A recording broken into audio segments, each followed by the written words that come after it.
Hello बच्चों, this is Mukund Lal and you are watching my YouTube channel E Chemistry Pathshala. तो बच्चों, इस वीडियो लेक्चर में हम बात करने वाले हैं numerical problem of solution chapter. Student के डिमांड पे ये वीडियो बनाया जा रहा है, तो डिस्कस करते हैं। पहले हम इंटेक्स क्वेश्चन पे डिस्कस करेंगे, उसके बाद हम एक्सरसाइज के क्वेश्चन पे डिस्कस करेंगे। तो पहला क्वेश्चन देखते हैं। Calculate the mass percentage of benzene and carbon tetrachloride if 22 gram benzene is dissolve in 122 gram of carbon tetrachloride. Okay, तो सबसे पहले यहाँ पे मेंशन है हमारा मास परसेंटेज निकालना है बेंजीन का। तो बेंजीन का अगर हमें मास परसेंटेज निकालना है तो हमें ये पता होना चाहिए कि बेंजीन का मास क्या है, और फिर हमें भी पता होना चाहिए कि टोटल मास क्या है। फिर हम इसको क्या करेंगे, 100 से मल्टीप्लाई कर देंगे तो हमारा इजीली क्या हो जाएगा, कैलकुलेट हो जाएगा। तो उसी फॉर्मूले के बेसिस पे हम काम करते हैं। पहले यहाँ लिख लेते हैं मास ऑफ बेंजीन कितना है, 22 ग्राम। मास ऑफ कार्बन टेट्राक्लोराइड कितना है हमारा, 122 ग्राम। टोटल मास 22 प्लस 122 441 ग्राम। ओके, अभी हमें निकालना है मास परसेंटेज ऑफ बेंजीन। तो मास परसेंटेज बेंजीन C6H6।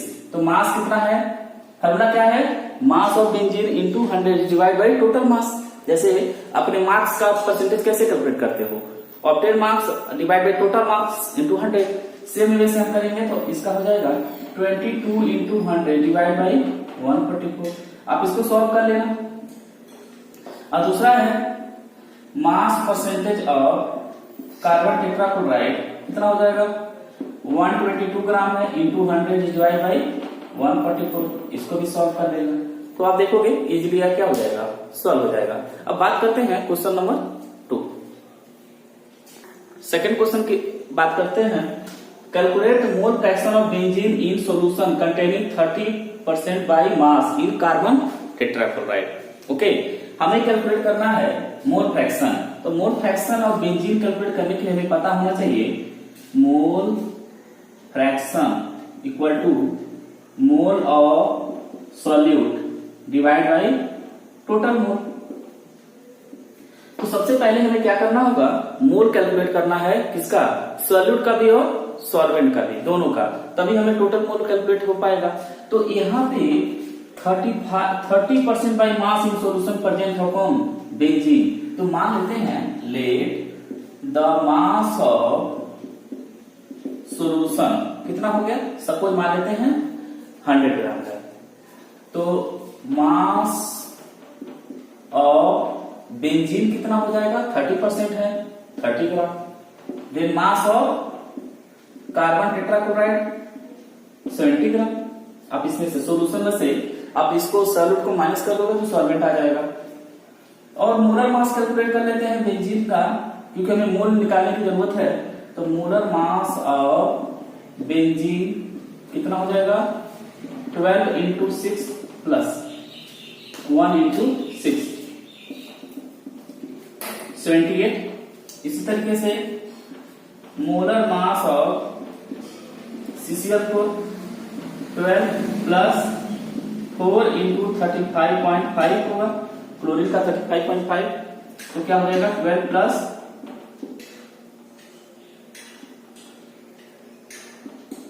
142। तो 142 प्लस 12 154। अब हमें निकालना है मोल फ्रैक्शन। तो मोल फ्रैक्शन ऑफ किसका, यहीं निकाल लेते हैं बेंजीन का, मोल फ्रैक्शन ऑफ बेंजीन। तो हमें क्या रखना होगा, mole of benzene divide by total mole. तो यहाँ पे मोल निकाल लेते हैं। बेंजीन का मोल कैसे निकलेगा, given mass divide by molar मास। तो गिवन मास क्या है 30, तो 30 बाई 78। ये हमारा मोल निकल गया किसका, मोल ऑफ C6H6। ये हमारा मोल निकल गया। और निकाल लेते हैं मोल ऑफ किसका, सॉल्वेंट का, CCl4 का, CCl4 70 डिवाइड बाई 154।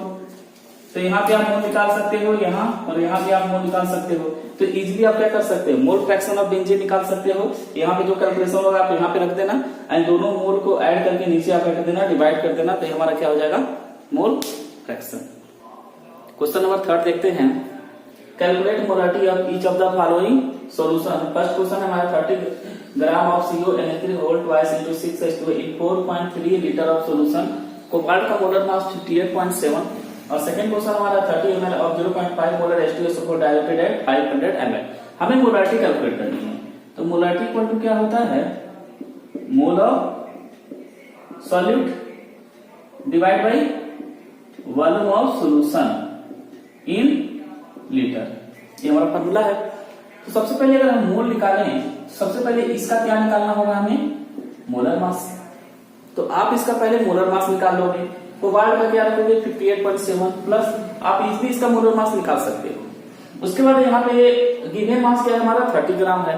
तो आप कैसे निकालोगे, mole of this compound CuNO3 का whole twice into 6H2O 30 gram is divide by जो मोलर मास हमारा आएगा, तो हमारा मोल निकल जाएगा। अब वॉल्यूम ऑफ सॉल्यूशन हमारा क्या है 4.3 लीटर, ऑलरेडी ये लीटर में है, इसको चेंज करने की जरूरत नहीं है। तो यहाँ पे आप 4.3 से डिवाइड कर दोगे तो पहले क्वेश्चन का हमारा सॉल्यूशन हो जाएगा। तो इस पहले क्वेश्चन को आप खुद सॉल्व करेंगे। सेकंड क्वेश्चन को मैं एक्सप्लेन कर रहा हूँ। 30 ml of 0.5 molar H2SO4 diluted at 500 ml। तो वॉल्यूम ऑफ सॉल्यूशन हमारा क्या है 500 ml। ओके, यहाँ पे ये जो वैल्यू दी गई है 0.5 मोलर H2SO4, एक्चुअली जो मोलारिटी यहाँ पे जो मोलर के वैल्यू दी गई है, मोलारिटी हम कैसे कैलकुलेट करते हैं 1 लीटर पे। तो हमें ये जो मोलारिटी है वो 1 लीटर पे है। तो हमें क्या करना है 30 ml में कैलकुलेट करके बताना है कि 30 ml में उसका कितना मोल होगा। जैसे मैं एक एग्जांपल पे, अगर ये नहीं मेंशन होता तो 0.5 मोलर H2SO4 का क्या मतलब है, 0.5 मोलर H2SO4 का मतलब है कि अगर मेरे पास 1000 ml सॉल्यूशन है तो उसमें 0.5 मोल क्या है, H2SO4 है। इसका यह मीनिंग होता है। जैसे कोई सॉल्यूशन है 2m, इसका क्या मतलब है कि 1 लीटर सॉल्यूशन में, मतलब 1000 ml सॉल्यूशन में 2 मोल क्या है, वो कंपाउंड प्रेजेंट है। तो इसी तरीके से सबसे पहले हम इस टर्म को एक्सप्लेन करेंगे। तो यहां लिखेंगे सिंस 1000 ml सॉल्यूशन कंटेन 0.5 मोल H2SO4, सो 1 मोल सॉल्यूशन में कितना हो जाएगा 0.5 डिवाइड बाई 1000, और हमें कितने में कैलकुलेट करना है 30 ml। तो 30 ml में हो जाएगा हमारा 30 इंटू 0.5 डिवाइड बाई 1000। आप इसको सॉल्व करेंगे, सॉल्व करने पे जो वैल्यू आएगा, सपोज मान लेते हैं x आ गया, आप इसको सॉल्व करेंगे। अब यहाँ पे मोलारिटी, अब molarity equal to mole of solute divide by volume of solution. तो यहाँ पे आप क्या कर सकते हो, मोलारिटी आप कैलकुलेट कर लिए, x जो भी ये वैल्यू आएगी, डिवाइड बाई 500, इसको हम लीटर में चेंज करेंगे तो 1000 से क्या कर देंगे, डिवाइड कर देंगे। तो इसको आप सॉल्व करेंगे, जो आएगा वो हमारा क्या है, आंसर है। तो ये हमारा क्या है क्वेश्चन नंबर 3। नेक्स्ट देखते हैं question number 4। Calculate the mass of urea required in making 2.5 kg of 0.25 molar aqueous solution. Molar aqueous solution, actually question को थोड़ा सा एक्सप्लेन करते हैं। अगर एक सॉल्यूशन आपको दिया गया है, सॉल्यूशन बनाना है जिसका मोलर मास कितना है 2.5 kg। अगर 2.5 kg का अगर हम एक सॉल्यूशन बनाएं तो उसमें कितना हमें यूरिया की जरूरत पड़ेगी। यूरिया का मोलर मास दिया हुआ है 0.25। ओके, तो इसका मतलब क्या होता है, मोलर का क्या मतलब होता है। जैसे अगर मैं बात करूं 1 मोलर, इसका क्या मतलब है कि 1 मोल सॉल्यूट प्रेजेंट है किसमें 1 kg सॉल्वेंट में। जैसे 0.25 मोलर का क्या मतलब है कि 0.25 मोल प्रेजेंट है 1 kg सॉल्वेंट पे। तो पहले इसको एक्सप्लेन कर लेते हैं, समझ लेते हैं। तो यहाँ पे हमारा हो जाएगा mole of urea equal to 0.25 और mass of solvent equal to 1 kg। तो 1 kg को हम लिख सकते हैं 1000 ग्राम। ओके, क्लियर है। अब अगर हम यहाँ पे मोलर मास निकालें यूरिया का, तो मोलर मास क्या है, फॉर्मूला क्या है हमारा, NH2CO NH2। तो अगर आप इसको सॉल्व करोगे तो 60 ग्राम पर मोल आता है। ये हमारा क्या है, मोलर मास है। हमें क्या है, मोल निकाल लेते हैं इसका हम, सॉरी मोल तो ऑलरेडी यहाँ पे है। तो मोल इक्वल टू हमारा फॉर्मूला है, mole equal to given mass divide by molar mass. हम क्या करते हैं, इस गिवन मास को निकाल लेते हैं कि कितना यूरिया क्या है, प्रेजेंट है। तो मोल हमारा हो जाएगा 0.25, गिवन मास हमको कैलकुलेट करना है, मोलर मास क्या है 60। तो अगर आप x की वैल्यू निकालो तो आप यहां पे आ जाएगा 15 ग्राम। ओके, 15 ग्राम हमारा क्या है, यूरिया है। अच्छा, ये क्या है हमारा, सॉल्यूट है, और ये हमारा क्या है, सॉल्वेंट है। तो हम क्या है, सॉल्यूशन का मास कैलकुलेट कर सकते हैं। तो सॉल्यूशन, क्योंकि ये जो है वैल्यू जो दी गई है वो सॉल्यूशन की ही दी गई है, तो हम सॉल्यूशन का क्या कर लेते हैं, मास कैलकुलेट कर लेते हैं। तो मास of solution 1000 plus 15 gram. Okay, अब यहाँ पे माय डियर स्टूडेंट, ये केजी में है, इसको भी हम केजी में चेंज कर लेते हैं, हो जाएगा 1.015 केजी। ओके, यहां तक क्लियर है। अब यहाँ पे बहुत इजी है, लिखेंगे सिंस अगर हमारे पास 1.015 kg solution, mass of solution, then mass of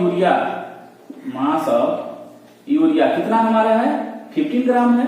अगर मेरे पास इतना सॉल्यूशन है तो मास ऑफ यूरिया क्या है, 15 ग्राम है। सो देयरफॉर अगर 1 केजी में कैलकुलेट करें तो 15 डिवाइड बाई 1.015, और हमारे पास क्या है, कितना पे कैलकुलेट करना है, 2.5 पे। तो 2.5 केजी का हो जाएगा 2.5 इंटू 15 डिवाइड बाई 1.015। अब इसको सॉल्व करोगे जो आएगा वही हमारा क्या है, आंसर है।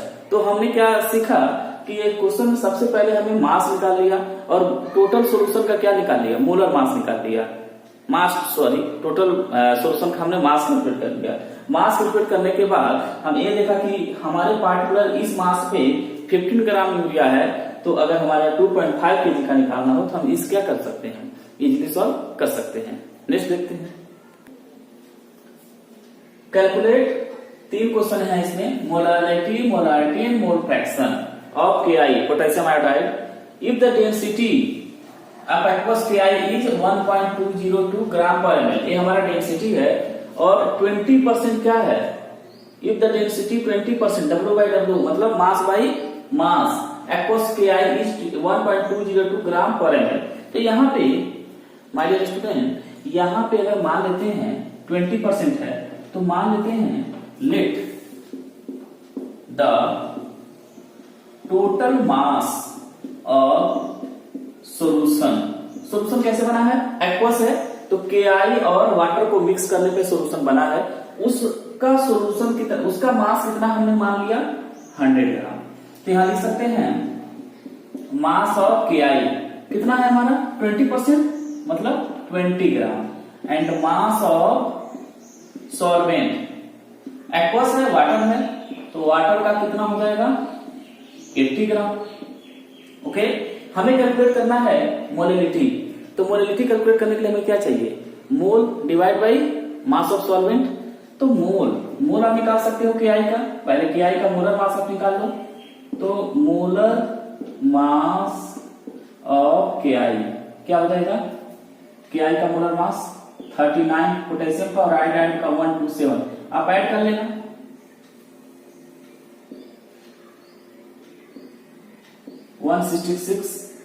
ओके, तो आप इसका मोल निकाल सकते हो। मोल इक्वल टू क्या हो जाएगा, गिवन मास डिवाइड बाई 160। तो आप मोलिलिटी भी निकाल सकते हो।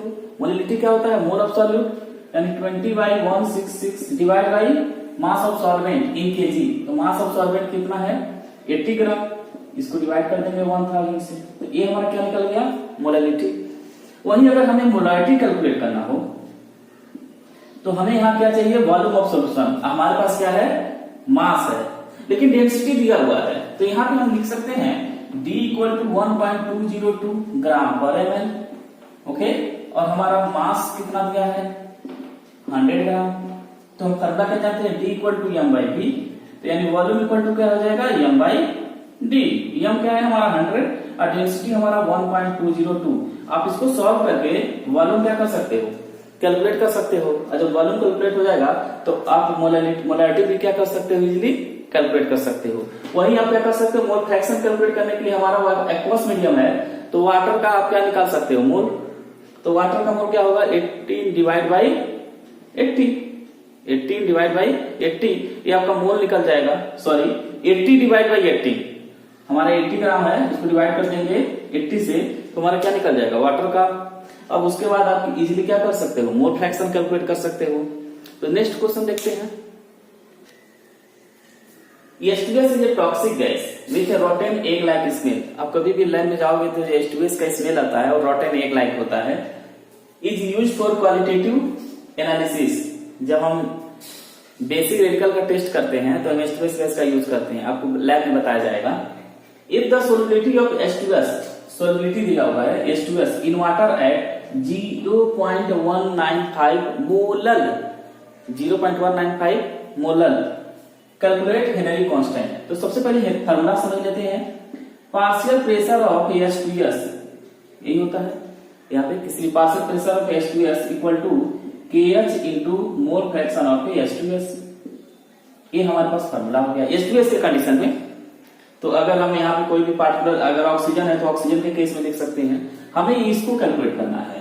तो सबसे पहले हमें ये पता करना होगा इसका मोल फ्रैक्शन क्या है। तो हम H2S का क्या निकाल लेंगे, मोल फ्रैक्शन निकाल लेंगे, तभी हमें पता चलेगा कि हम KH कैसे कैलकुलेट कर सकते हैं। अब मोल फ्रैक्शन निकालने के लिए H2S का ये क्या है, आपको क्वेश्चन में क्या है, H2S को डिजोल्व किया गया है वाटर में, ठीक है। तो हम पहले क्या निकाल लेते हैं, मोल फ्रैक्शन। तो यहां पे सबसे पहले देखते हैं 0.195 मोलल का क्या मतलब होता है। 0.195 मोलल का मतलब क्या है कि mole of H2S equal to 0.195 and mass of solvent equal to 1000 kg। Already हमने डिस्कस कर लिया है। अगर कहीं भी अगर मोलल दिया हुआ है 0.195 मोलल, तो इसका क्या मतलब है, मोल ऑफ H2S कितना है हमारा 0.195, लेकिन मास ऑफ सॉल्वेंट कितना है 1000, यानी 1 kg है या 1000, सॉरी 1000 ग्राम या 1 kg, ओके। अब हम क्या करेंगे, ये सॉल्वेंट हमारा क्या है, वाटर है, ये वाटर है, हम मोल कैलकुलेट कर लेंगे वाटर का भी, क्योंकि हमें मोल फ्रैक्शन में जरूरत है। तो मोल of water, mole of water, तो मोल ऑफ वाटर कैसे निकालेंगे, गिवन मास हमारा क्या है 1000 डिवाइड बाई 18, डिवाइड कर आएगा 55.55, ये हमारा क्या है वाटर का।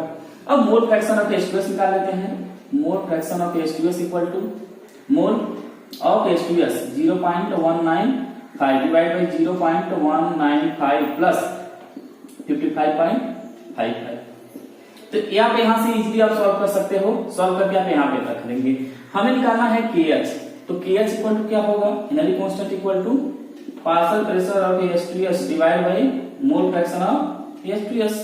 अब पार्शियल प्रेशर क्वेश्चन में हम मेंशन किया गया है कि STP पे है, तो STP पे हमारा प्रेशर क्या होता है 1 atm, प्रेशर हमारा क्या होगा 1 atm। तो आप चाहो तो 1 atm रख के 1 से, और यहां से जो वैल्यू आएगी, सपोज मान लेते हैं x आता है, तो 1 इज डिवाइड बाई x, तो हमारा आंसर किसमें आएगा ये atm। लेकिन हमें जो हमारा KH का जो आंसर मांगता है वो बार में मांगता है, तो हम यहाँ क्या करेंगे, इस प्रेशर की जब हम बार यूज करें तो 1 atm में होता है 0.987 बार, 0.987 बार। तो इसकी वैल्यू को अगर यहाँ पे हम पुट कर दें तो हो जाएगा, यहाँ पे ये हमारा किसमें है एटीएम में कैलकुलेट होगा, ठीक है। लेकिन अगर हम KH का वैल्यू इसमें कैलकुलेट करना चाहें बार में, तो हम कैसे लिख सकते हैं 0.987 इज डिवाइड बाई जो हमारा मोल फ्रैक्शन होगा। तो हम इजीली क्या कर सकते हैं, यहाँ पे कैलकुलेट कर सकते हैं, एटीएम में भी लिख सकते हैं, और इधर हमारा जो आंसर आएगा वो किसमें आएगा बार। अच्छा, इसका यूनिट क्या होगा KH का, मोल फ्रैक्शन का कोई यूनिट नहीं होता है, तो जो प्रेशर है, प्रेशर का यूनिट है वही हमारा क्या है kh का यूनिट है। तो अगर आप 1 रखोगे तो एटीएम में आएगा, अगर यहाँ पे 0.987 रखोगे तो ऐसा किसमें आएगा, बार में आएगा। तो आप दोनों रख के सॉल्व कर सकते हो। नेक्स्ट क्वेश्चन पे देखते हैं। तो देखते हैं, Henry law constant for CO2 in water is 1.67 into 10 to the power 8 Pascal at 298 Kelvin. Calculate the quantity of CO2 in 500 ml of soda water when packed under 2.5 atm CO2 pressure at 298 Kelvin. Okay, तो हमें calculate करना है, calculate the quantity of CO2, कितना quantity है CO2 का। Okay, यानी हमें निकालना है गिवन मास या गिवन मास ऑफ CO2, ये कैलकुलेट करना है। इसके लिए सबसे पहले हमारे पास जो हेनरी लॉ कांस्टेंट है, पहले लिख लेते हैं कि H इक्वल टू हमारा है 1.67 into 10 to the power 8 pascal. CO2 का प्रेशर दिया हुआ है PCO2, pressure of CO2 2.5 atm। Okay, तो हम हेनरी लॉ यूज करके मोल फ्रैक्शन ऑफ CO2 कैलकुलेट कर सकते हैं। जब हमें मोल फ्रैक्शन कैलकुलेट हो जाएगा तो हम क्वांटिटी भी कैलकुलेट कर लेंगे। तो सबसे पहला हमारा काम है कि मोल फ्रैक्शन कैलकुलेट करना है। उसके लिए सबसे पहले हम ये देखेंगे, यहाँ पे जो kh की वैल्यू जो यूनिट है पास्कल है, यहाँ पे एटीएम है। तो सबसे पहले हमें इन दोनों को एक यूनिट करना होगा, या तो पास्कल को एटीएम में चेंज कर देते हैं या एटीएम को पास्कल में चेंज कर देते हैं। तो अगर हम पास्कल यहाँ पे है, हेनरी कांस्टेंट को कांस्टेंट रहने देते हैं और इस एटीएम को हम पास्कल में चेंज करें तो 2.5 into 101325, इससे अगर मल्टीप्लाई कर देंगे तो हमारा ये हो जाएगा पास्कल। अब हम यूज करेंगे using Henry law. Henry law क्या है, P partial pressure of CO2 equal to KH into mole fraction of CO2। तो मोल फ्रैक्शन ऑफ CO2 अगर हम कैलकुलेट करें तो PCO2 डिवाइड बाई KH। तो पार्शियल प्रेशर ऑफ CO2 कितना हो जाएगा, 2.5 into 10 to 101325 divide by 1.67 into 10 to the power 8। ये हमारा क्या निकल गया, मोल फ्रैक्शन। ये हमारा मोल फ्रैक्शन निकल गया। अब इसको थोड़ा सा सॉल्व करते हैं। अगर हम इस मोल फ्रैक्शन को लिखें तो मोल फ्रैक्शन को हम कैसे लिख सकते हैं, मोल ऑफ इसका CO2 divide by mole of CO2 plus mole of किसमें है, वाटर डिवाइड इक्वल टू कितना वैल्यू आएगा। सपोज इस वैल्यू को आप सॉल्व करके, मैं x मान लेता हूं कि आप इसको सॉल्व करेंगे x आएगा, तो यहाँ पे हम x रख सकते हैं। अब यहाँ पे मान लेते हैं कि वाटर की क्वांटिटी, यहाँ पे CO2 की क्वांटिटी बहुत कम है, तो इसको इग्नोर कर देंगे। ठीक है, इसको अगर हम इग्नोर कर देते हैं तो हो जाएगा NCO2 divide by NH2O equal to ये जो वैल्यू आएगा इक्वल टू x। अब यहाँ पे मोल ऑफ CO2 हमें अगर पता चल गया तो हमारा कैलकुलेशन बहुत इजी हो जाएगा। लेकिन इसके पहले हमें क्या निकालना होगा, मोल ऑफ वाटर। तो मोल ऑफ वाटर कैसे निकलेगा, हमारा कितना वाटर है, 500 ml दिया हुआ है, 500 ml वाटर है, इसको हमें कैलकुलेट करना है। तो मान लेते हैं इसकी अगर डेंसिटी 1 हो, इसको अगर हम चेंज कर दें तो 500 ml ग्राम नहीं हो जाएगा। तो यहाँ पे अगर हम लिख दें mole of water equal to mass of substances 500 divide by 18, आप यहाँ पे डिवाइड कर देना तो ये आपका क्या निकल जाएगा, इधर से मोल निकल जाएगा। इसको आप यहाँ पे पुट कर सकते हो। सपोज मैं इसको y मान लेता हूँ, ये वैल्यू y है, तो NCO2 इक्वल टू इधर मल्टीप्लाई हो जाएगा x इंटू y। x कहां से आया, ये वैल्यू हमारा x है, और इसको सॉल्व करेंगे तो क्या हो जाएगा, y हो जाएगा। तो ये हमें हमारा मोल निकल गया। जब हम मोल निकल जाएगा तो हमें क्या निकालना है, गिवन मास। तो मोल हम कैसे लिखेंगे, मोल इक्वल टू हमारा होता है given mass divide by molar मास। तो गिवन मास हमें कैलकुलेट करना है। मोल हमने यहां से कैलकुलेट कर लिया जो वैल्यू आएगी, और मोलर मास कार्बन डाइऑक्साइड का क्या होता है 44। तो यहाँ पे अगर हम थोड़ा सा और सॉल्व कर दें तो ये हो जाएगा XY equal to given mass divide by molar mass 44। तो यहाँ पे हो जाएगा हमारा given mass 44 into x into Y A. तो अगर आप इसको सॉल्व कर लोगे इसको, तो हमारा क्या है आंसर है 44 x कहां से आ गया, यहां से आ गया, y कहां से आ गया, यहां से आ गया, इनको मल्टीप्लाई कर लोगे तो किस में निकल जाएगा आपका, किसमें आएगा, ग्राम में। तो इतना ग्राम क्या है हमारा CO2 डिजॉल्व हुआ है। नेक्स्ट क्वेश्चन देखते हैं, नेक्स्ट क्वेश्चन देखते हैं।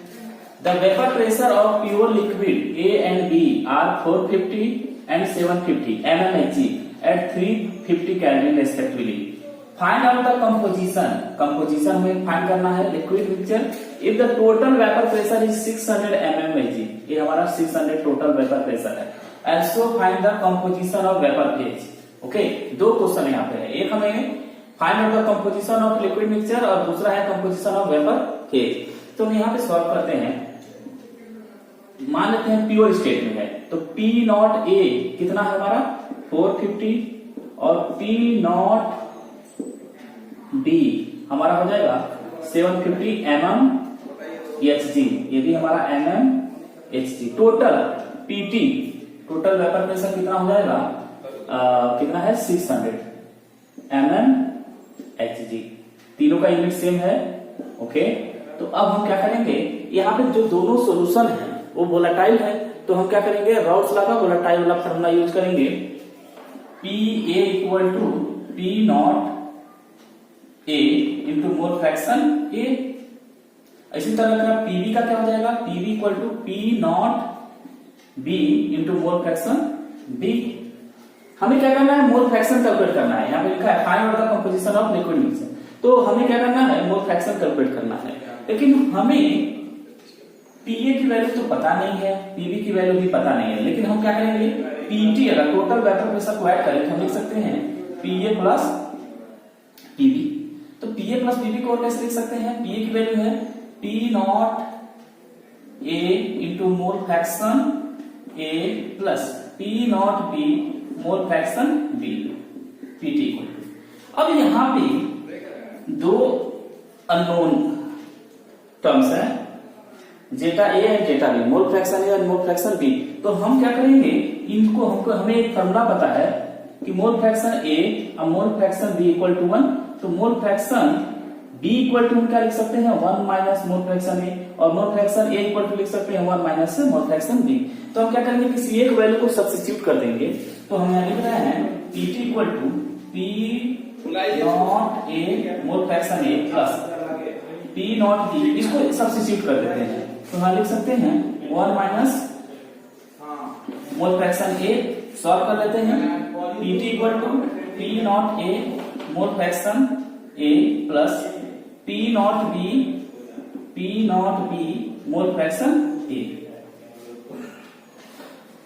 इसको थोड़ा और सॉल्व कर लेते हैं, कर लें तो लिख सकते हैं PT इक्वल टू, इसको इधर रखते हैं, P नॉट B प्लस, यहाँ पे आप देखोगे तो मोल फ्रैक्शन A क्या है, कॉमन है, तो हम लिख सकते हैं P naught A minus P naught B mole fraction A।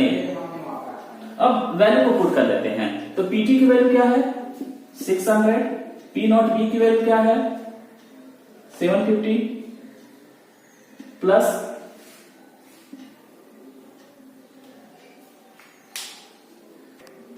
तो यहाँ पे हमारा हो जाएगा P नॉट A की value 450 minus P naught B का 750 into mole fraction.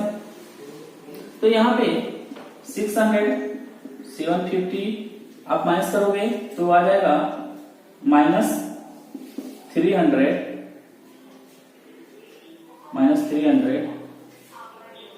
Into mole fraction 450 into mole fraction, यानी मोल फ्रैक्शन ये इक्वल टू हो जाएगा हमारा 600 डिवाइड बाई 450। आप यहाँ पे क्या करोगे, इसको सॉल्व कर लोगे, तो यहां से आप सॉल्व कर लोगे। इसको सॉल्व करने के बाद आप जानते हो mole fraction A plus mole fraction B equal to क्या होता है 1, तो आप मोल फ्रैक्शन B भी कैलकुलेट कर सकते हो, मोल फ्रैक्शन A की वैल्यू को यहाँ पे पुट करके। तो ये हमारा क्या निकल गया, कंपोजिशन ऑफ लिक्विड मिक्सचर। अभी हमें निकालना है कंपोजिशन ऑफ वेपर फेज। तो वेपर फेज का मतलब है कि इसी मोल फ्रैक्शन को आप वेपर फेज भी कैलकुलेट करोगे। जैसे अगर मैं बताऊं कि आप A का वेपर फेज आप कैलकुलेट करो, तो आप कैसे लिखोगे, PA equal to PA plus PB। अब बी का कैलकुलेट करना हो तो आप क्या कर सकते हो, PV equal to PA plus PV. तो पीए की वैल्यू आप कहां से कैलकुलेट करोगे, तो यहाँ पे मोल फ्रैक्शन है, आप मोल फ्रैक्शन यहाँ से वैल्यू आप कैलकुलेट कर लोगे, यहाँ से कैलकुलेट करने के बाद आप यहाँ पे क्या करोगे, पुट करोगे, तो ये हमारा क्या निकल जाएगा, पीए और पीवी का वैल्यू कैलकुलेट करने के लिए पी नॉट बी का वैल्यू को गिवन है, मोल फ्रैक्शन की आप यहाँ से कैलकुलेट कर सकते हो, यहाँ से आप यहाँ पे वैल्यू पुट करके, तो पीए और पीवी जब पता चल जाएगा तो पीए की जगह क्या रखोगे, यहाँ की वैल्यू रखोगे, और टोटल वेपर प्रेशर क्या है 600, यहाँ पे आप 600 रख सकते हो। फिर इसी तरीके से पीवी का वैल्यू यहाँ कैलकुलेट करके आप यहाँ रख दोगे और टोटल 600 से डिवाइड कर दोगे, तो हमारा कंपोजिशन ऑफ वेपर फेज भी क्या आ जाएगा, सॉल्व हो जाएगा। तो अब देखते हैं नेक्स्ट क्वेश्चन। नेक्स्ट क्वेश्चन देखते हैं, vapour pressure of pure water at 298 kelvin is 23.8 mmHg, 50 gram urea is dissolve in 850 gram of water, calculate the vapour pressure of water for this solution.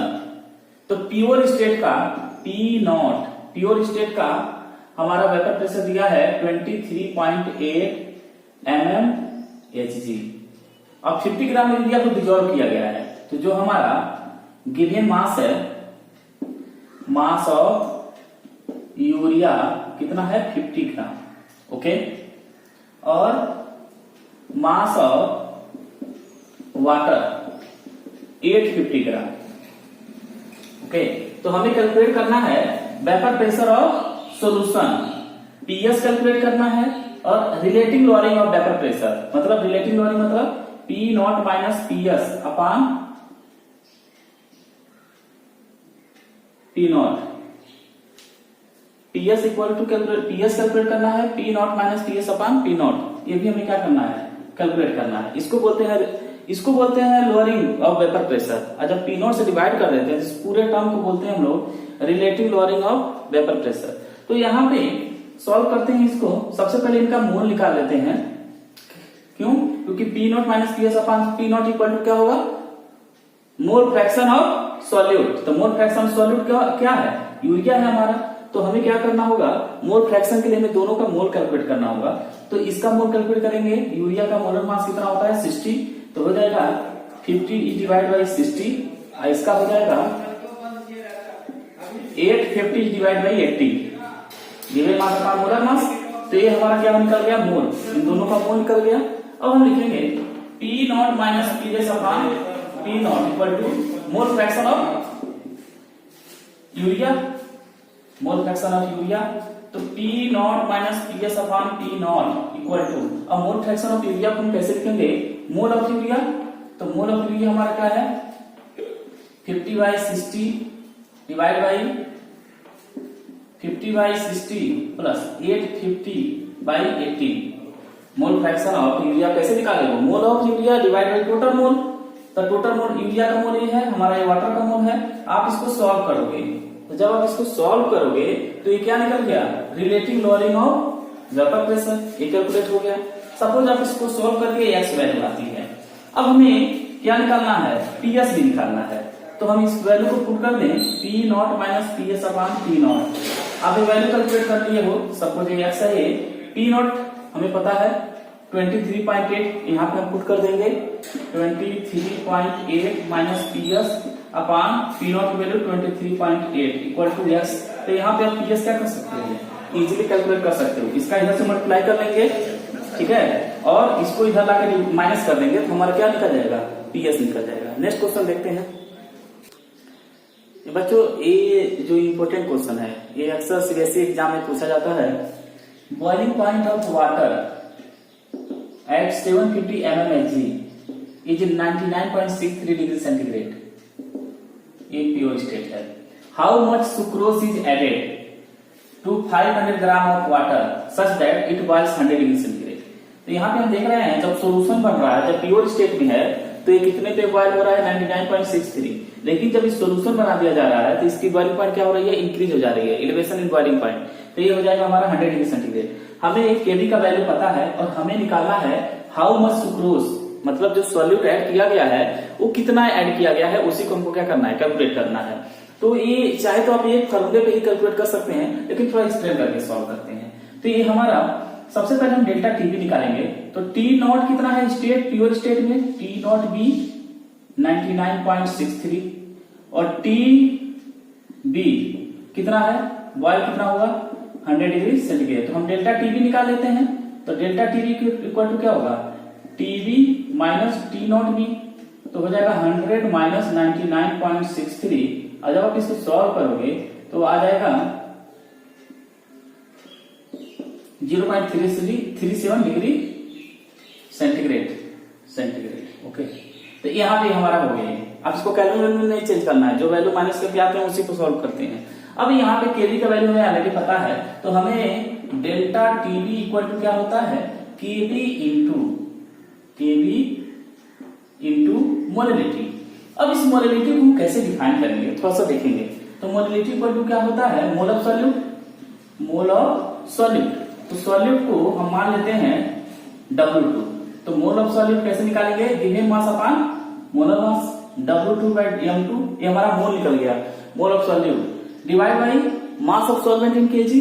तो मास of solvent मान लेते हैं m1 है, KG में divide करेंगे 1000 से divide कर देंगे।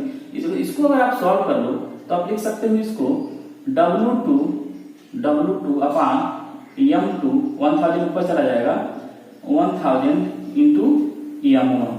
तो इस वैल्यू को आप पुट कर सकते हो किसकी जगह, मोलैलिटी की जगह।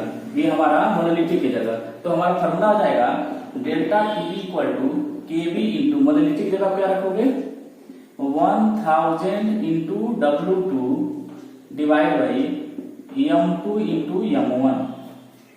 हमें क्या कैलकुलेट करना है, m2 कैलकुलेट करना है, हाउ मच सुक्रोज, कितना सुक्रोज को ऐड किया गया। तो m2 इक्वल टू हो जाएगा kb into 1000 into W2 divide by delta TB into m1। अब सारा वैल्यू आप क्या करोगे, इजीली आप क्या कर सकते हो, पुट कर सकते हो। केवी का वैल्यू 0.52 यहाँ पे रख लेंगे 1000, W2 कितना है,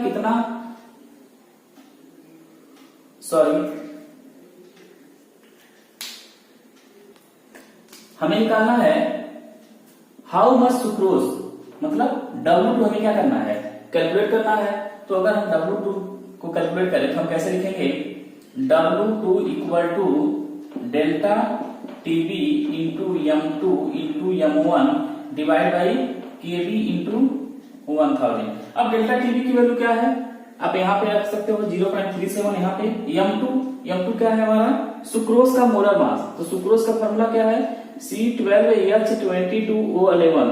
तो आप इसका सॉल्यूशन सॉल्व कर लेना, इसका मोलर मास निकाल लेना, 12 इंटू 12 22 इंटू 1 प्लस 11 इंटू 16। आप इसको सॉल्व करके इसका मोलर मास निकाल लेना। तो यहाँ पे m2 की जगह आप रख लोगे, m1 कितना है, मोलर मास मतलब मास कितना है वाटर का 50, यहाँ 500 यहाँ पे रख देंगे। यहाँ पे आप W1 रखो, ज्यादा अच्छा रहेगा। W1 यहाँ पे हो जाएगा हमारा W1 और यहाँ भी हमारा हो जाएगा W1, क्योंकि M1 हमारा क्या हो जाएगा, मोलर मास हो जाएगा। तो यहाँ पे हम W1, तो W1 हमारा कितना है, वाटर है 500। हम यहाँ पे इसको वैल्यू को पुट कर देंगे और सॉल्व कर देंगे तो हमारा W2 क्या हो जाएगा, कैलकुलेट हो जाएगा। नेक्स्ट क्वेश्चन देखते हैं, calculate the ascorbic acid. Vitamin C को बोलते हैं एस्कॉर्बिक एसिड, C6H8O6 इसका मोलर फार्मूला है। To be dissolve in 75 gram acetic acid, its lower the melting point by 1.5 degree centigrade. Kf की वैल्यू हमारे पास है। तो डेल्टा Tf इक्वल टू कितना है 1.5 डिग्री सेंटीग्रेड। Kf की वैल्यू हमें पता है 3.9 केल्विन केजी मोल इनवर्स। अब यहाँ पे सबसे पहले इसका मोलर मास निकाल लेते हैं, क्योंकि हमें हमारा जो सॉल्यूट है वो एस्कॉर्बिक एसिड है, तो हमें इसकी मोलर मास की जरूरत पड़ेगी। तो molar mass of vitamin C कितना हो जाएगा, C6H8O6।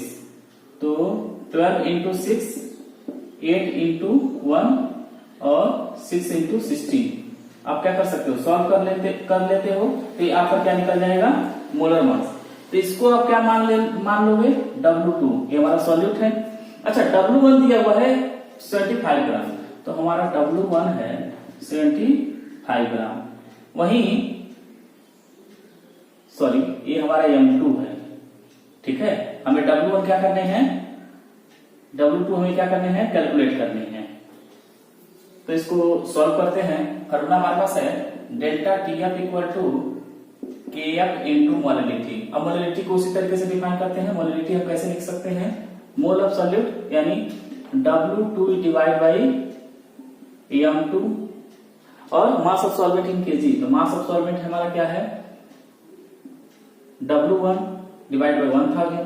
तो इसको आप सॉल्व करोगे तो क्या आ जाएगा, W2 अपान M2 इंटू 1000 अपान W1।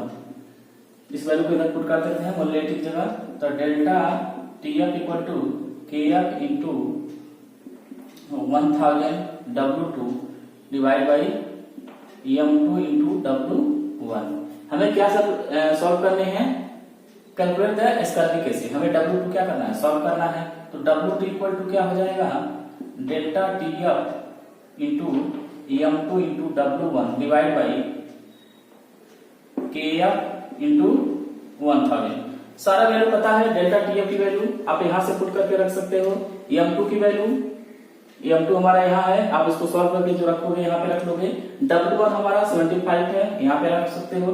KF हमारा इधर गिवन है और 1000। आप इसको सॉल्व करके इजीली ग्राम में इसका क्या होगा, आंसर होगा। नेक्स्ट क्वेश्चन देखते हैं। Calculate osmotic pressure is in pascal exerted by solution prepared by dissolving 1 gram of polymer. Molar mass दिया हुआ है पॉलीमर का 185,000 इन 450 ml of water eight 37 degree centigrade. तो हम देखते हैं क्या क्या वैल्यू हमें गिवन है।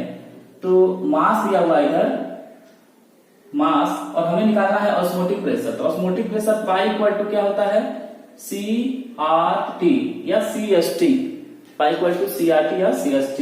तो यहाँ पे अगर हम सॉल्व करें तो C की जगह हम लिख सकते हैं N/V इंटू RT। तो N का वैल्यू कैसे निकलेगा, मोल है, गिवन मास अपॉन मोलर मास। तो गिवन मास क्या है, 1 है। तो सबसे पहले हम मोल निकाल लेते हैं, N equal to given mass upon molar mass 185,000। ये हमारा क्या हो गया, मोल निकल गया। वॉल्यूम हमारा कितना है, 450 ml। तो 450 ml है, इसको हम लीटर में चेंज कर लेंगे तो हो जाएगा हमारा 450 डिवाइड बाई 1000। ये हमारा लीटर में हो गया। टेम्परेचर हमारा कितना है, टेम्परेचर की जरूरत है 37। इसको हम केल्विन में चेंज कर लेंगे, 273 केल्विन ऐड कर देंगे, 10 केल्विन हो गया। आर के वैल्यू हम रखेंगे अगर हमें एटीएम में आंसर चाहिए तो 0.0821, 0.082, लेकिन हमें इसका आंसर किस में चाहिए, पास्कल में। तो हम आर की जगह हम यूज करेंगे R equal to 8.314 into 10⁻³ pascal. अब हमारा जो आंसर आएगा वो किसमें आएगा, पास्कल में आएगा। यहाँ पे अगर आप इस वैल्यू को यूज करोगे 8.314 इंटू 10⁻³ तो आपका आंसर किसमें आएगा, पास्कल में आएगा। 0.0821 यूज करोगे तो आपका आंसर आएगा एटीएम में आएगा। अब सारे वैल्यू को इधर पुट कर लेते हैं। तो पाई इक्वल टू n हमारा 185,000 अपान V।